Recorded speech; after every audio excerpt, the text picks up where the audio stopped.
Well, some of you may have noticed I have been producing more videos lately than normal, almost one a day, even more than one a day. There has been rhyme to that. I am going to go back to work tomorrow, which will probably keep me busy all the way up until Christmas, and then even after that, I'll probably be busy with the holidays and unable to really upload much. So this is kind of my farewell video for now. Uh, I wasn't quite able to make as many videos as I would have liked, but whatever. Another unusual thing about this video is that it is going to be a video response. The user that I'm responding to is a YouTube user by the name of Scottish Socialist, and I'm going to address my pronouns to him. I don't know if he's going to approve the response or not.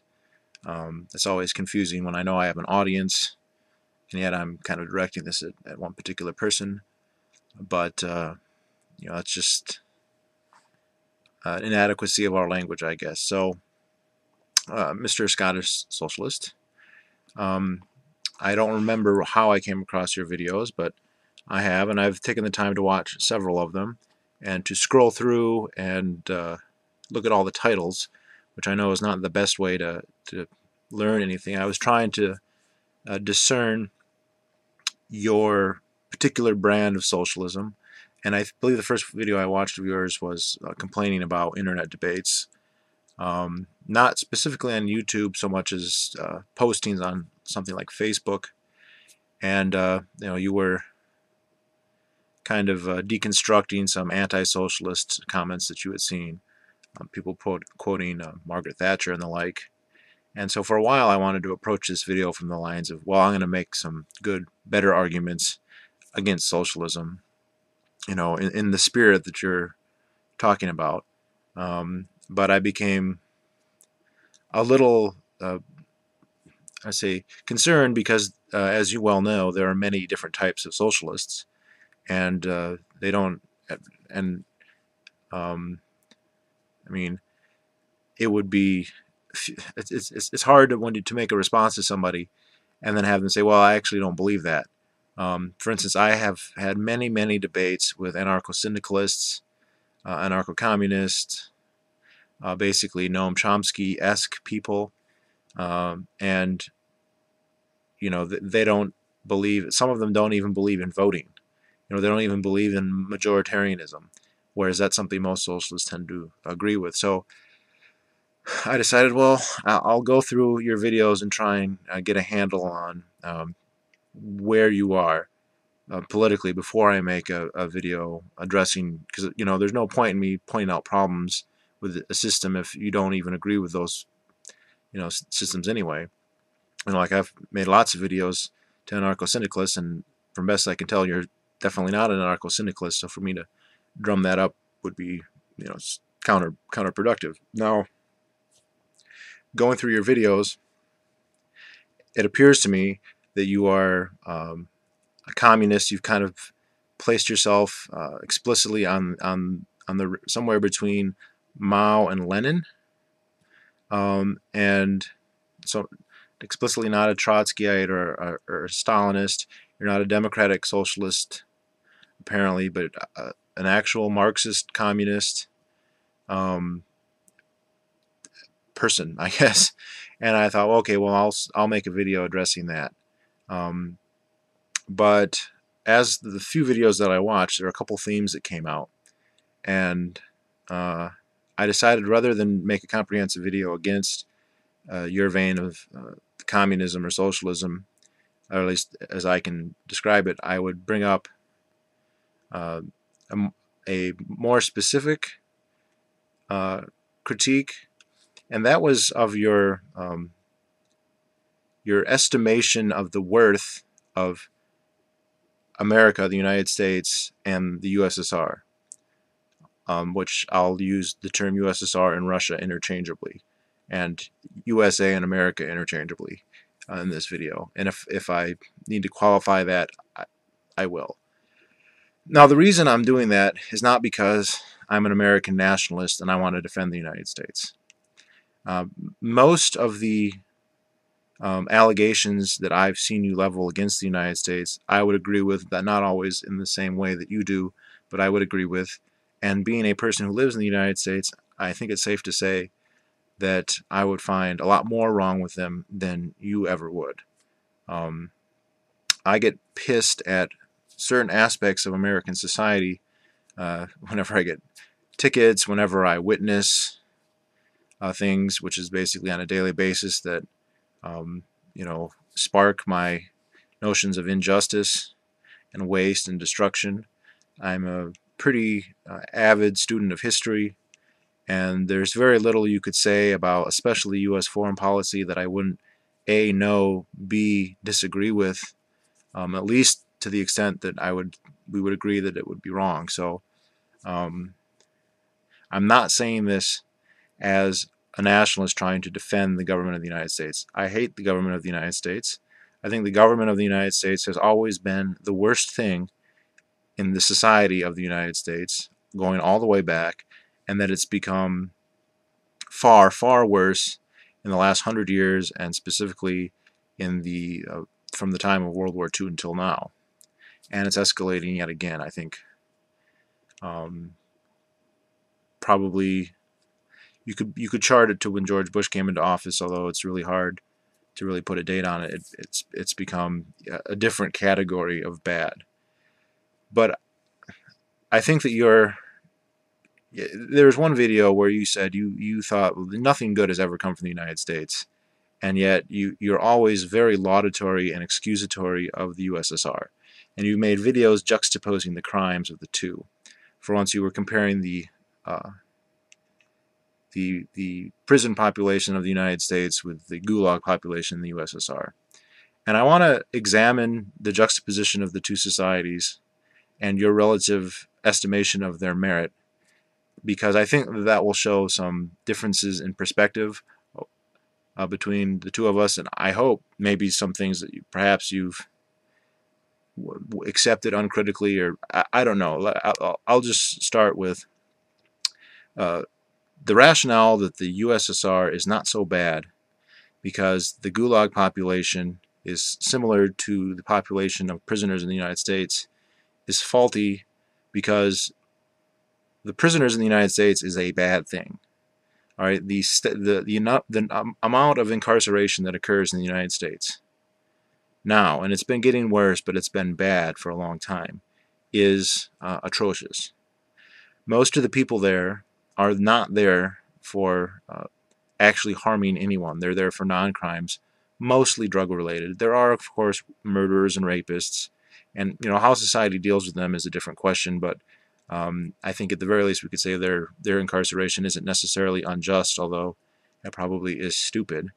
But most of the people there have not harmed anyone, and it is a crime, a massive crime. I don't know what the word for mass incarceration would be, but that would be the word that I would want for this. And to then say, well, the USSR isn't so bad because, the height of the Gulag population was only slightly higher than it is in the United States, I think is not exactly a meritorious thing to conclude. If you could say the USSR was never had a Gulag population, then okay, fine. But that's not what you were saying. And I think that's kind of a silly, rubric to say, hey, this very bad aspect of the United States, this terrible aspect of the United States, that's something to be proud of, because the USSR was only, I think, if I remember your math, like maybe 0.5% more. A couple other problems, though, with the analysis there. Again, I'm condemning the U.S. prison system and the judicial system and the U.S. government. But first, the numbers in the Gulag system are almost certainly larger than we know. I know people from the USSR. I know academics from the USSR. If you read Solzhenitsyn, like I have here, it seems very unlikely that in the 30s that the rate was very low. It would have been exceedingly high. If you read this book, Secret Betrayal by Nicholas Tolstoy, this is about the forcible repatriation of Russian prisoners of war and other nationals after World War II. Several million Russians ended up in Europe over the course of World War II, mostly taken prisoner by the Germans, but also some who escaped persecution in Russia on their own. And Stalin negotiated with the United States and the UK to turn over everyone that they captured. And unlike the people from the United States and the UK who were captured by the Germans, who very much wanted to be returned, many Russians, not all certainly, many Russians did not want to return to the USSR. With good reason, because they were sent to concentration camps, or gulags, pardon me, and many of them were executed, likely in the millions. Not as many as the Holocaust, but 2 or 3 million, something like that. The Gulag system, as far as I can tell, was far worse in its treatment of prisoners than the U.S. system. U.S. system, again, I disagree with the laws. I disagree with the judicial process. They are given trials. They are kind of showy, but there is the chance that people can fight that. Every record I've read of trials in the USSR would indicate otherwise, that it was absolutely, there's nothing that could be called due process. And I think the standard sentence in the USSR was 25 years hard labor. They used to carry a death sentence for many, many things. These were replaced with 25 years hard labor, which was, in a sense, a death sentence by torture. And I just don't think, A, that they're comparable. I think the number of people in the Gulag systems declined rapidly with the death of Stalin, to the point where it would have been probably a lot smaller than current U.S. prison populations. But again, that's not really speaking in favor of the USSR at all. That's comparing a bad aspect of it with a bad aspect of the United States. If we get to foreign policy generally, which I haven't seen you specifically talk about, I have seen you criticize the North Atlantic, what is it, NATO.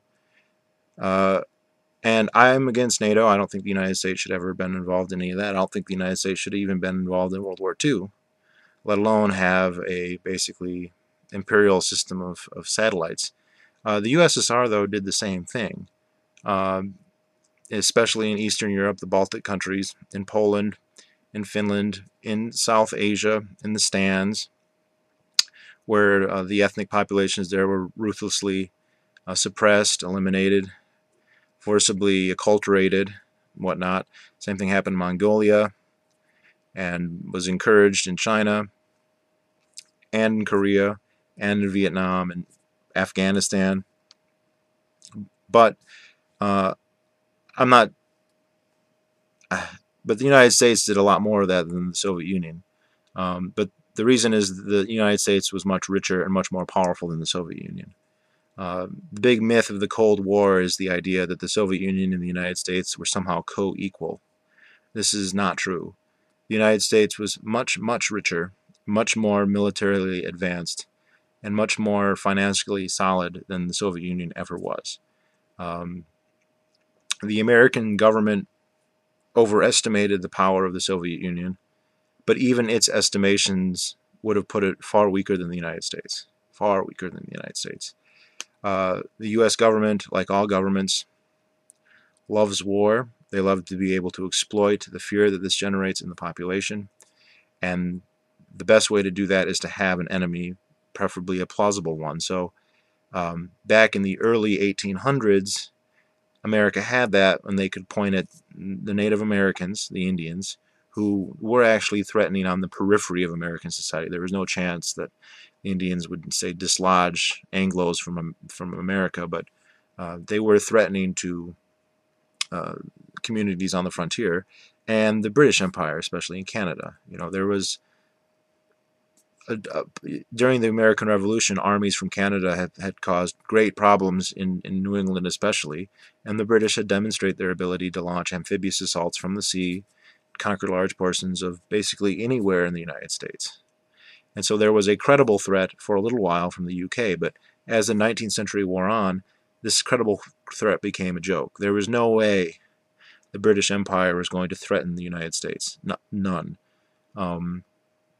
Even in the throes of a civil war, the combined powers of France and the UK would not have seriously considered intervening on the side of the South, because it would have been a huge disaster for them. It would have been a disaster for the North too, but just by the 20th century, there were no plausible enemies for the United States government. There was no state in the world that could genuinely threaten the well-being of Americans as a whole. Yes, maybe you could have Pearl Harbors here and there, but the idea that some force was going to, as Lincoln would say, forcibly drink from the Ohio is completely absurd. The Soviet Union offered a plausible excuse for big government programs, because they could say that country is threatening, and it's 3 times the size of the United States, basically had an equal population through most of the histories, and it was a very menacing, aggressive state. It was a state that was exerting as much influence as it could on its neighbors. It had a rhetoric, if not always a practice, of exporting that radicalism. And even though the attempts to do so were relatively feeble most of the time, it was more than enough for the American state to exploit and say, look at how big and bad the Soviet Union is. But the Soviet Union wasn't really big and bad. It was always militarily inferior to the United States. It was always technologically inferior to the United States. There is no aspect of geopolitical nation-statism that the USSR was really comparable to the United States. It was second best, that's true, but it was second best by a long shot. It was at least not even half as strong as the United States. And you can see this by the relative borders. Where is the frontier of the American Empire during the Cold War? It's ringing the border of the Soviet Union. It's going right through Europe, right through Turkey, through Iran, through most of the Cold War. Obviously not after 1979, but even then, the Islamic Republic of Iran is not a great friend of the Soviet Union or the Russians. And then on through Pakistan, through India, and then through Southeast Asia, even after the Vietnam War. And then, of course, China at first was a staunch ally of the Soviet Union, but then there was a Sino-Chinese or Sino-Russian split. And so you have the main communist bloc having a giant schism between it, where both states are too strong. The USSR was not strong enough once Mao became well established to dictate to the Chinese, and the Chinese were never in a position to dictate to the Russians. But America's satellites were always weak enough that we could dictate to them. So we could dictate to the UK or to France or to West Germany or to India or Saudi Arabia or Indonesia or the Philippines or Japan. So the relatives, if you look on a map, it looks like a menacing country. With the advent of intercontinental ballistic missiles, that was threatening. There was the potential to lay waste to the United States, but that potential always came with it the caveat that that would be suicide for whoever tried to do it. So as long as the Soviets did not want to commit suicide, that really wasn't a factor in terms of the balance of power. And whatever you want to say about the Soviets, they weren't suicidal. So the USSR was aggressive. They liquidated their enemies internally and externally as much as they could. They were limited in their abilities because they were poor and backwards in most respects. So I'm not justifying the Cold War. I think it was a huge mistake. It was a disaster for the American population. It was a boon to the state. The government was able to say, hey, look, you need to support us. You need to support a big government. You need to pay high taxes, and you need to be in favor of a giant military, because if you're not, the Ruskies are going to take over, which was not true. The Ruskies could not take over any more than Hitler was going to invade Connecticut. It was never going to happen. So I agree then. All the stuff we could talk about the American Empire, and I've seen people come up with estimates of how many people die, and it's very hard because in the war in Indochina, For a long time there were no American troops involved, even though America was subsidizing the French and then the South Vietnamese, and then we were involved, and then does everyone? It becomes very hard. The Russians were helping the North, so does that mean the Southerners who were massacred, which did happen too? Does that blame fall on just the Viet Cong, or does that fall on Ho Chi Minh, or does that fall on China, or does that fall on the USSR? When satellites fight, it's kind of hard to tally up who the puppet masters were, so to speak. I think that's too simple an analogy, but the estimates would be high. It would definitely be in the millions. Probably, if you're talking the last 70, 80 years, the tens of millions. If you count World War II, definitely in the tens of millions. The Soviet Union didn't kill that many outside their country because, quite frankly, they didn't have the power to. But the Soviet Union and China both did kill tens of millions, at the very least tens of millions of their own people, which is a stain the American state has not done yet. And I'm not saying it's okay. A foreign casualty, a foreign murder is as much as an injustice as a domestic homicide, as far as I'm concerned. But it shows something about the willingness of the respective states to shed blood and how much they value their people. Now you referenced this book once, The Black Book of Communism. I bought this when I was in college, but I'll confess I've only read little bits of it. I've not read the entire thing. You questioned some of their estimates. You said they claim 100 million for the Soviet Union. I don't know that that's actually true. I could have just checked, but whatever, I didn't. And you made it sound, well, that's impossible because if you look at the population, it's not 100 million. Well, that would be spread over the life of the USSR, which means if you have 70 years and they do 1.5 million a year, or if they did 1 million people a year, at no point is that ever more than 1% of the population, but that would count to 70 million at the end of 70 years. Now, I don't think there's any basis for assuming that the rate of democide was evenly spaced.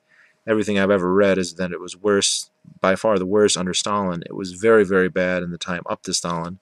You have World War I, the Civil War, and the first years under Lenin were much worse than, say, the 1960s, 70s, or 80s, where the relative numbers would have been pretty small compared to the earlier decades. But still, you do 2 million a year for the 1930s, that's 20 million right there.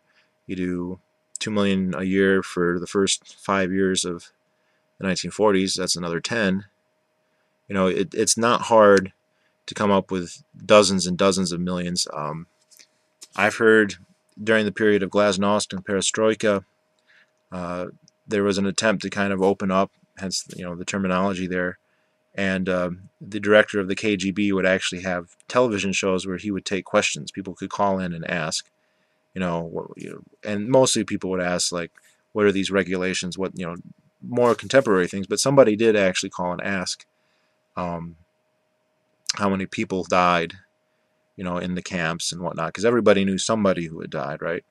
And he said, I don't know right now, let me come back tomorrow and look up some facts and figures. And the next day when he came back, he said 40 million, but he qualified those, but most of those people wouldn't have been shot. They would have died of exposure or starvation. So that's the KGB's estimate. I think that would have to be considered minimal, but 40 million, there's nothing even beginning to approach that in comparison in the United States. Nothing. Not even with the Native Americans. You hear these huge numbers of Native Americans dying. Firstly, most of them who died in areas not controlled by the United States. They died in Mesoamerica. And secondly, almost all of them who died, statistically, died of disease that was not anyone's fault. They didn't even understand germology back then.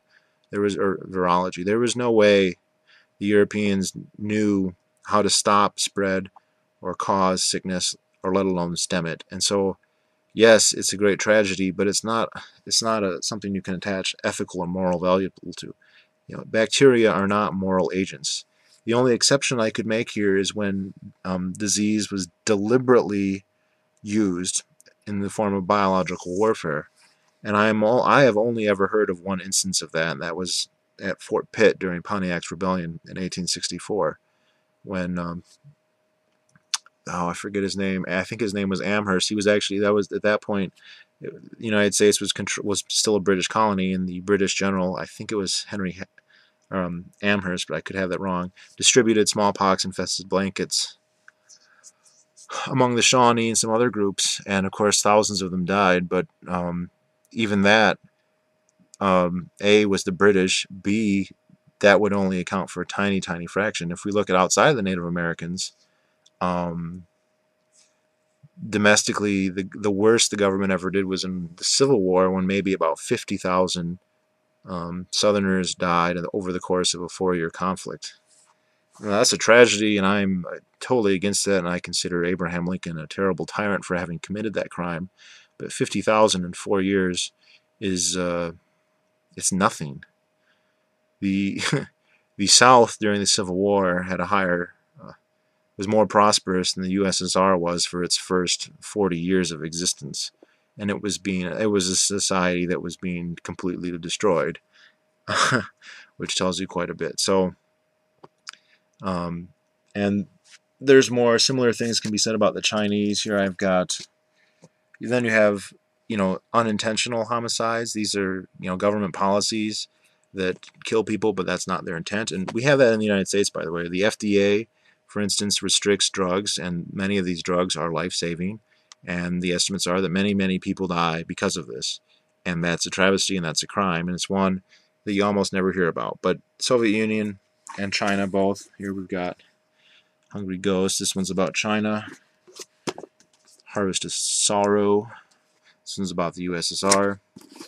I don't think that the eggheads who came up with those policies wanted to murder people, but if you force people to give up their plots of land, if you take peasants and say you can't farm your land, you have to come here and work on a collective farm, and then 10% of them starve to death or become weak through malnutrition and then die of a disease. I don't know if blood, but death is on your hands. You're culpable for that. You haven't done anything. That's a huge failure. The United States has not had famine since literally the first 1 or 2 years of the first colonists. When Jamestown was founded, when the Mayflower first landed in 1621, and Jamestown was in 1607, there was famine the first year or two. And they basically, in the Pilgrims, they actually had collective ownership of everything. They had actual communism, literal, everything is owned by everybody, and they starved. And then they switched to private property. They said, if you don't have your own food, you will starve, unless people are willing to give you charity. Otherwise, you have to stand on your own 2 feet. And there was never famine again in the United States. Never widespread. There was hunger. There were people who didn't get to eat everything they might imagine, but by the 19th century, Americans, actually by the 17th century, Americans were the healthiest people in the world, with the most varied and healthy diet. By the 19th century, Americans had become the healthiest people in history, all the way back to the Mesolithic. If you go back to pre-Neolithic hunter-gatherer societies, they tended to have a much better diet, much more exercise, much better living conditions. With the advent of agriculture, people end up living much shorter, much rougher lives. A shift from meats and fruits and vegetables to mostly carbohydrates, very poor quality ones. And one of the most basic measures of health is height. And by the 1870s, Americans were taller than any people had been in literally 10,000 years. And there was no government policy attempting to make that happen. There was no universal government policy, trying to coordinate food. That was just private property working. People have not been hungry ever since. So what I'm getting at here is the problem with assessing the world. The problem with assessing which social system to get is that every social system that we might point to as a historical example is complicated and has numerous different aspects to it. And so it's easy to conflate correlation with causation and then see whatever we want to believe. So it's easy for someone like me to point to the Soviet Union or China or North Korea or Cambodia, hell, East Germany, Poland,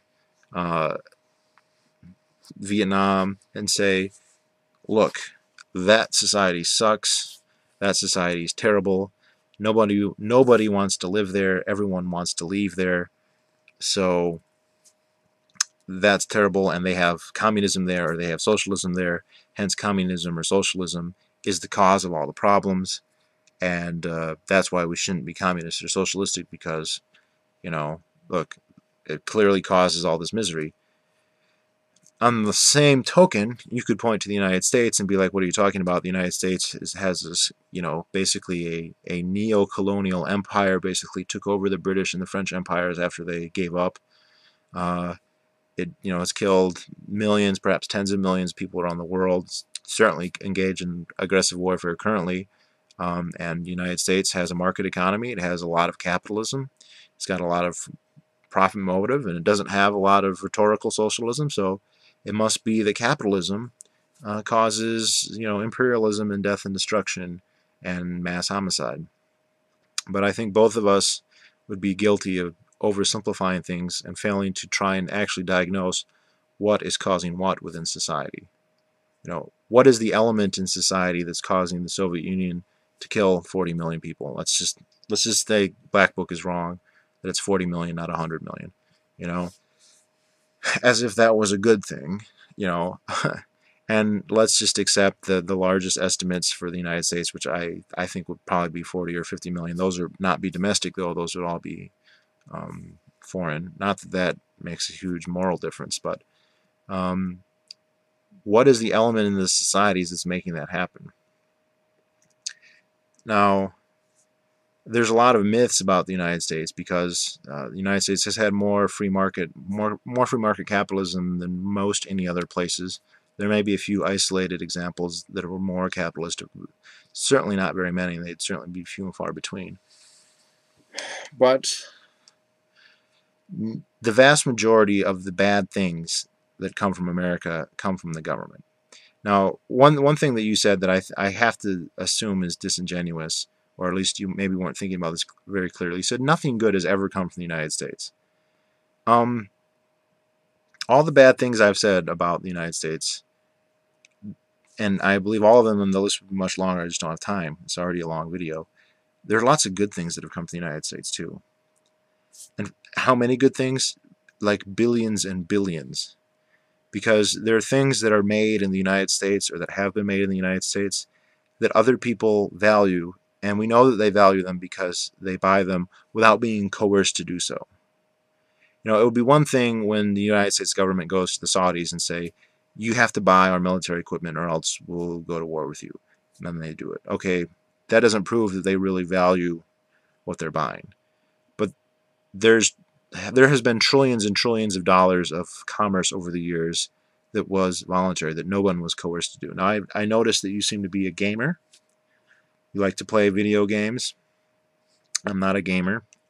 And correct me if I'm wrong, but many video games are developed and created in the United States. Some of them are not manufactured there, but the history of gaming, the history of computers generally, it doesn't run through Moscow or Peking or Pyongyang. It runs through Silicon Valley. It doesn't run through Washington either, I'm happy to say.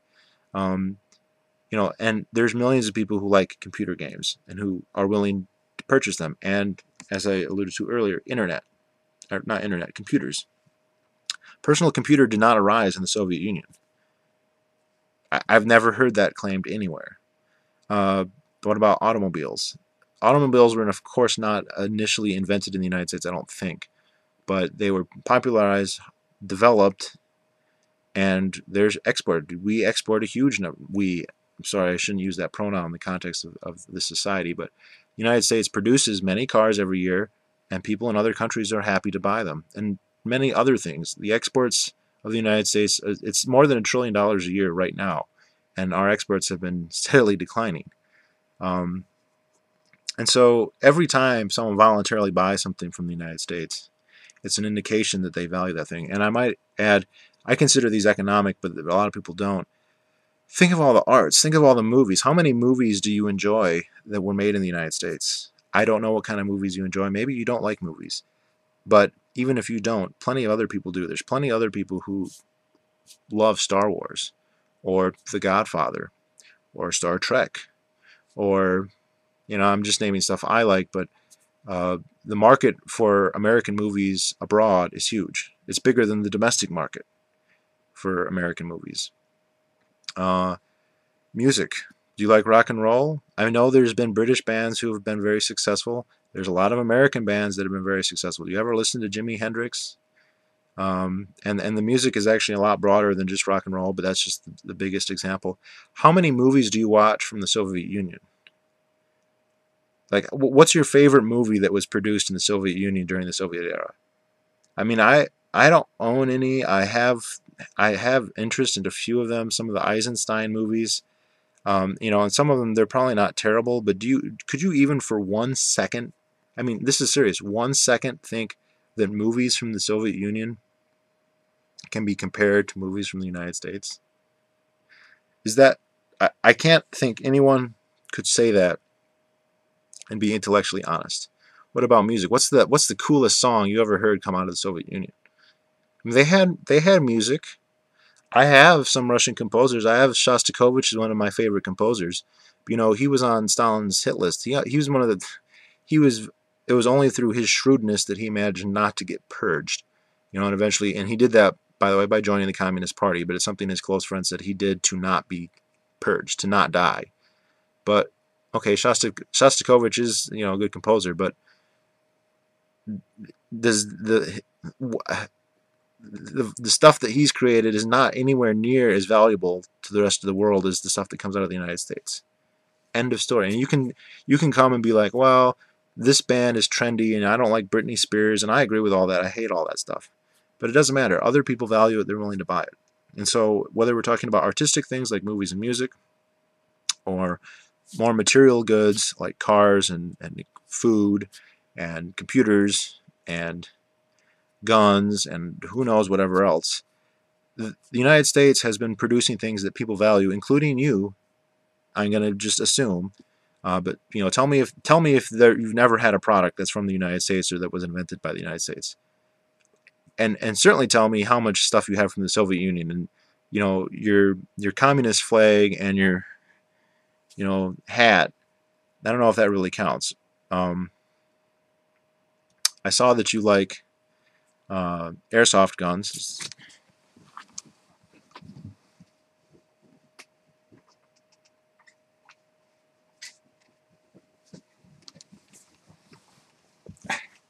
I don't like airsoft guns. I like real ones.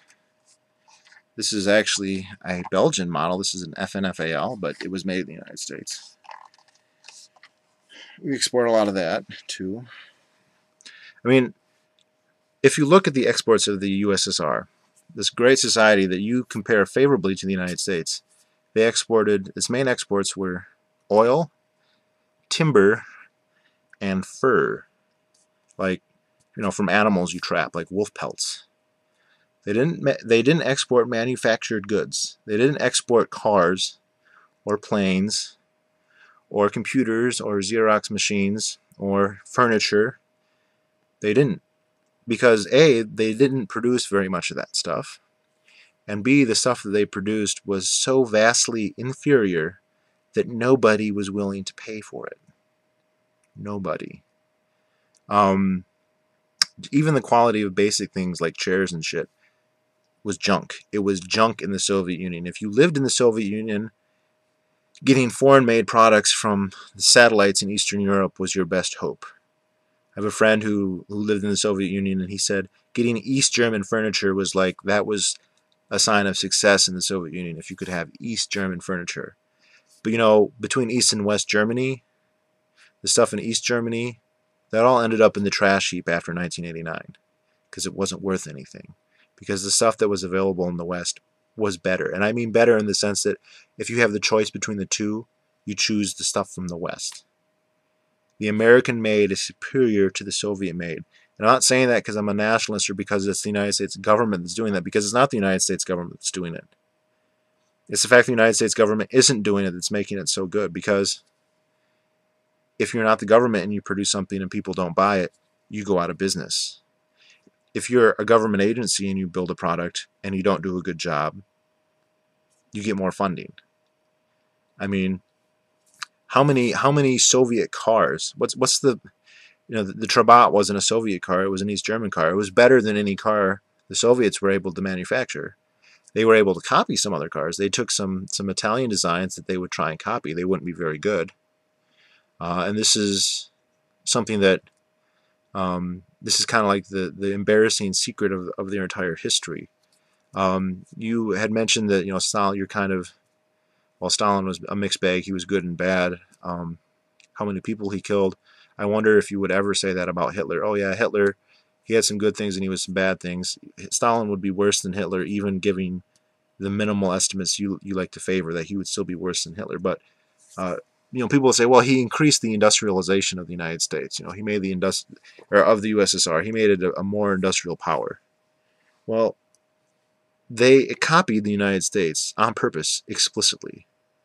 The Soviet Union had no innovation whatsoever in technology or in industry. And as soon as the revolution ended, they were basically going all over, initially mostly Germany, and saying, please tell us how to make factories. And by the time we got to the first 5-year plan, there was an explicit emphasis on the United States. They went to the United States and they hired Albert Kahn, the guy who designed all of Ford's plants, to come and design their plants. And if you read, let's see here, got this guy, Behind the Urals by John Scott. John Scott is an American communist who he volunteered to help the people during the Stalin era, and he went and worked in the construction of Magnitogorsk, the iron and coal. Well, it was an iron mine, but it was close to coal deposits. It was a big steel factory. It's a copy of a factory in South Bend, Indiana, and they all knew it. They hired the guy who did it. Solzhenitsyn says the same thing. When he was building factories, they were copies. Good book. Good series of books, really. We've got Western Technology and Soviet Economic Development. And you see the dates, 1917 and 1930. And it's the same one, but 30 to 45. And there's no cover for this one, but it goes to 45 to 65. It's by Anthony C. Sutton. These are meticulously referenced books. He triple referenced everything. If he could not find any evidence that it was built in the West, he assumed it was built in the Soviet Union. To have it be built in the West, he had to find a Soviet reference and then Western references. So typically, he'd find an article in Pravda or in one of the trade journals saying, hey, we have this new technology that we're getting from X. He'd find the company, and usually the United States, that was supplying X, and then maybe the British consulate or something that was getting the shipments. And his conclusion, that there was nothing that was innovated or invented in the Soviet Union. Everything is a facsimile from the West. Everything. Every factory. The mass industrialization that Stalin somehow gets credit for was a bad copy of American technology. And they weren't able to innovate. When they needed new things, they had to get more stuff from the West. During World War II, when Soviet industry reached its maximum, they were receiving enormous aid from the United States. The Lend-Lease, the quantity of that is not generally understood. And it wasn't just ammo and guns. It was more high-tech equipment, planes. The manifests for the ships, there are so many of them that the manifests themselves weigh over 400 tons. But we were talking about factory plants, all kinds of machine tools, everything. Not to mention all the stuff that they lifted out of Germany when the war was over. Another good indication is something like the B-29. The B-29 was developed by the United States. Several of them ended up in the Soviet Union during the course of the war. Stalin decided, well, we don't really have a heavy bomber. Let's just copy this one. It took them longer to reverse engineer the plane than it took Boeing to engineer it from scratch. So they have the full copy right there, and they can't copy it faster than an American company can create it. That's just one little example, and I could go on, and I don't know if you've ever heard this argument before. I'm not sure how you're going to respond. Um, if you're going to say, well, you're all wrong. The Soviets had all this great technology and all this cutting edge stuff, and they provided a lot of value. Then what are the consumer goods that they produced that were so good that you have? Why was the market never flooded with Soviet goods? And you could say, well, there was an embargo and whatever. Not anymore. So Russia should be full of Soviet era goods that are high quality, right? No. And there's no report. I've never read any reports, and like I said, I've known people who lived in the Soviet Union. None of them say, oh yeah, you should have seen all the cool shit we have that you guys can't even imagine. Like, they don't. I've heard people have gone to the Russian archives and photocopied like all of them, and they got away with it because the guards didn't know there was such a thing as photocopying. They didn't understand, like, what? Photocopy? Even having a phone, having a car, these are things that the average Soviet never had. These are things that American society was mass producing almost 100 years ago. So I think it's hyperbole for you to say nothing good ever came of it. Now, I'm not going to say nothing bad ever came from the United States. Absolutely. That was the whole first part of this video. But like I said, you have to analyze what's good and what's bad. And the bad things in the United States, it's the government, it's the military, it's the police. And then we got to say, well, what's the, well, is that capitalism? Well, I refer you to, this is a recent article, came out on the Daily Kos. The title of this article is 75 Ways Socialism Has Improved America. All right, let's look at this. There's a little introduction, and then they list them in order. Number 1, the military/defense, and then they put a paragraph of justification. The United States military is the largest and most funded socialist program in the world. This is by a democratic socialist. It operates thanks to our taxpayer dollars and protects the country as a whole. From the richest citizens to the homeless who sleep under the bridge, we are all protected by our military, whether we pay taxes or not. This is complete socialism. Couldn't agree more. The U.S. military, it's not capitalist, it's not free market. It is socialist. It is socialist in its rhetoric. It is socialist in how it is set up. It is socialist in how it is funded. It is socialist in how it is operated. It is socialist. This is where I'm going to be different than pretty much any other capitalist you're likely to meet, especially in the UK. This is the Achilles heel of your standard right-wing nationalist, who's like, oh, I don't want universal health care, I don't want socialism, and then smart socialists, of which there aren't that many, but smart ones will say, oh, but you're against taxes, so you must be against the military, right? Because that's a big socialist program. And you will have caught the right-wing person in a contradiction. But not I, because I admit that they are socialist, and I condemn them.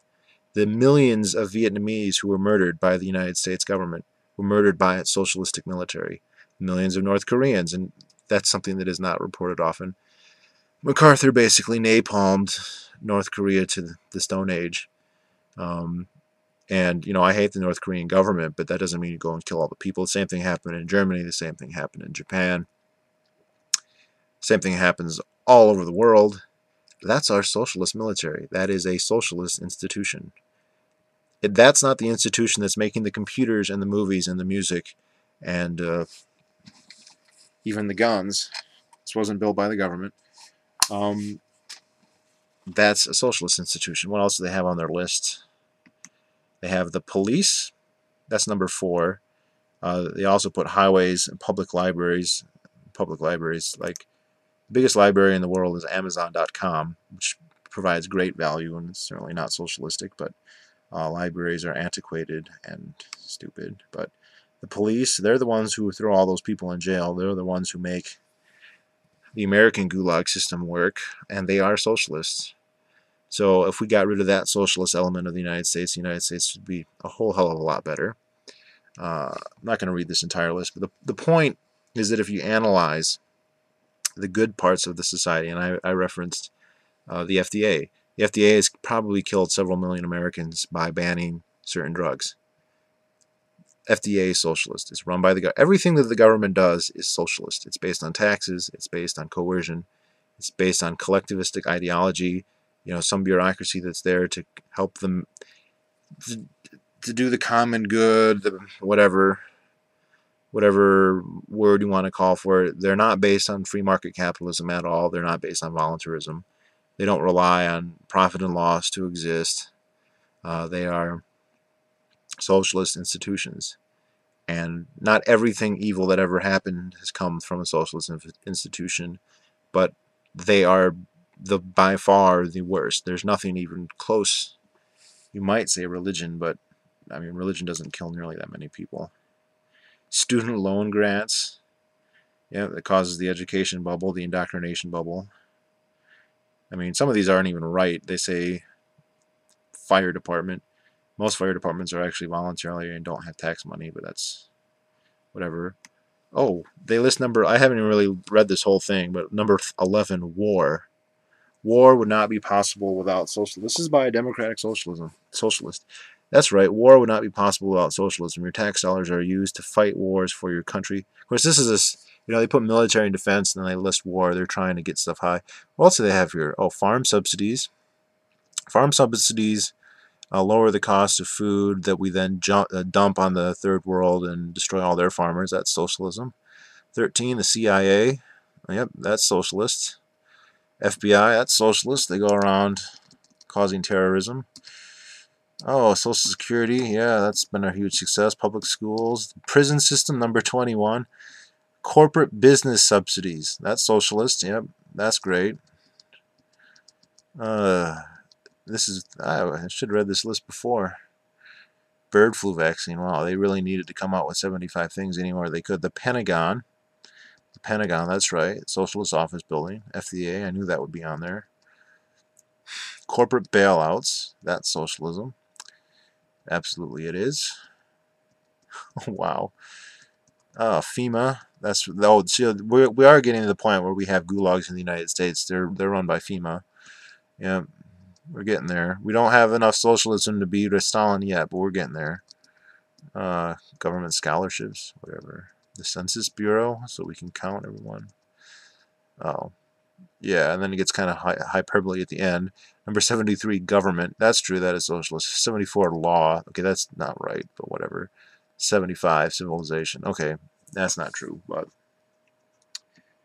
that's a good list. I'll try and link it in the video, but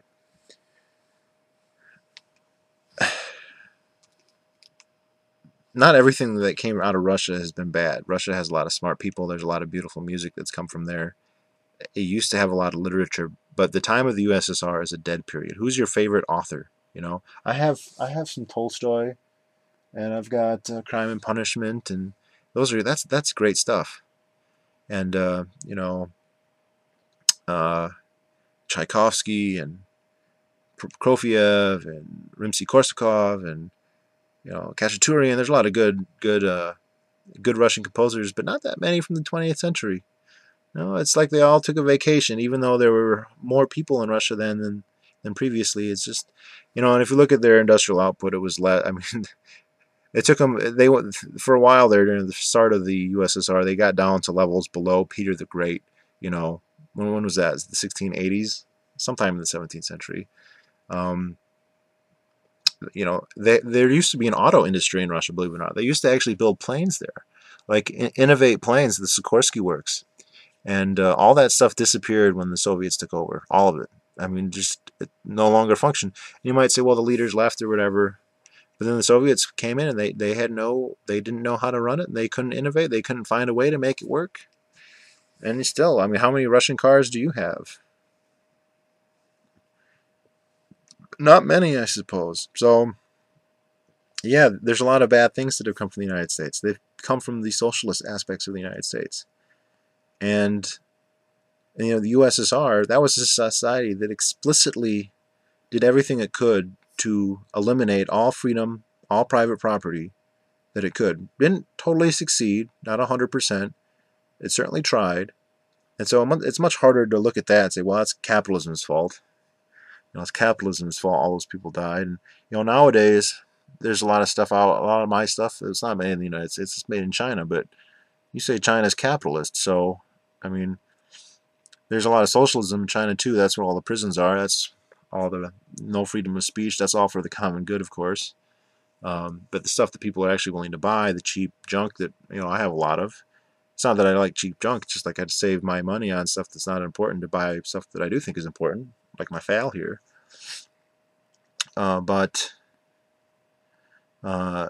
You say China's capitalist, so I guess this isn't meant to find problems with socialism. There's lots of problems with socialism: the economic calculation problem, the knowledge problem, the incentive problem. Those are probably the big three. The H could be elaborated a great deal, but just what you have to be pathological to say nothing good has come from the United States. You don't have to be pathological and to say that USSR is all great. Shit for the USSR. No one wanted to move there. Why do you think people voted with their feet to come here? Because it was terrible? I mean, really? That doesn't make any sense. So that would be my question to you. Please tell me all the things you have from the USSR, and then tell me just tell me that nothing, you've never been willing to spend any money or enjoy any piece of culture that's come from the United States. If you tell me that, I'm just not going to believe you. But I think you're intellectually honest that you're not going to say that. And then having admitted that, would you qualify that? Maybe it was just hyperbole and I shouldn't take it that seriously. But maybe, I mean, there's such a huge disparity between the good things produced in the United States and the lack of good things produced in the USSR. And if you want to be real honest, I mean, in terms of bad, the USSR is worse than the United States. Now, the United States has done bad things, but that's come from the socialist element of the United States, not the capitalist one, not the thing that you're against. So this video is quite long, but it's an important topic. It's certainly more involved than just sending you a Margaret Thatcher video or link. But so I think I'll call it at that. But thanks a lot and have a good day.